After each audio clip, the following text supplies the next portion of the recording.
చరిత్రపై పుస్తకం రాసేందుకు చాలా విషయాలు తెలుసుకోవాల్సి వచ్చిందని మాజీ మంత్రి దగ్గుపాటి వెంకటేశ్వరరావు అన్నారు. ప్రపంచ నేతలు, తత్వవేత్తల గురించి పూర్తిగా అధ్యయనం చేసినట్లు తెలిపారు. ప్రపంచ చరిత్ర పేరిట తాను రాసిన పుస్తకావిష్కరణ కార్యక్రమంలో వెంకటేశ్వరరావు మాట్లాడారు. విశాఖపట్నంలో నిర్వహించిన ఈ కార్యక్రమంలో మాజీ ఉపరాష్ట్రపతి వెంకయ్యనాయుడు, కేంద్ర మంత్రి Nirmala Sitharaman, AP CM Chandrababu, MP Purandeswari తదితరులు పాల్గొన్నారు.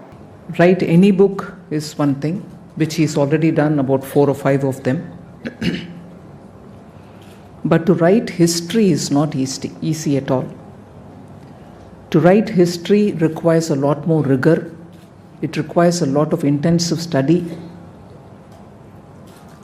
I think it was Aristotle who once said, and I'm not sure about the exact words, but he said history, actually it's about the unchanged. దాంట్లో మార్పు చేర్పులు ఏం లేవు, నడిచిపోయాయి. ఆ నడిచిపోయిన విషయాన్ని గురించి రాయడం అనేది, that is why you also have people who say history is normally written by the victors. గెలుపు ఎవరికి పొందారో, ఎవరు గెలిచారో వాళ్ళ వల్ల రాయబడినది హిస్టరీ. దాంట్లో మంచి ఉంటాయి, చెడు ఉంటుంది. మంచి ఏంటి? గెలిచిన వాళ్ళు రాసినప్పుడు వాళ్ళ తరపున జరిగిన మంచిలన్నిటినీ కూడా హిస్టరీలో రాస్తూ వస్తారు. కానీ అన్చేంజ్డ్ అది. Aristotle unchanged, it remains there, it is unchanged. Nobody can change it. What happened.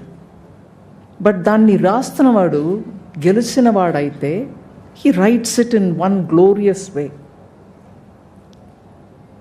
But there are others who are not part of the victorious. వాళ్ళని డిఫరెంట్ లాంగ్వేజెస్లో, వాళ్ళ డిఫరెంట్ ఇంటర్ప్రిటేషన్లో హిస్టరీని రాస్తారు. దాన్ని తరతరాలుగా చెప్తారు. సబాల్టర్న్ హిస్టరీ అంటారు, ఇంటర్ప్రిటేటివ్ డిఫరెన్స్ అంటారు.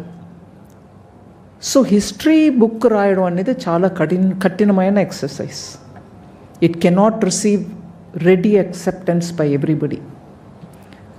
సో మెజారిటీ హిస్టరీ రాసేవాళ్ళు చాలా సంకోచించి రాస్తారు. కొన్ని అంశాలు రాస్తారు, అన్ని అంశాలు రాయరు. కానీ అక్కడ కూర్చున్నప్పటికీ నాకు అనిపించింది, the title of the book is it's a glimpse of world history.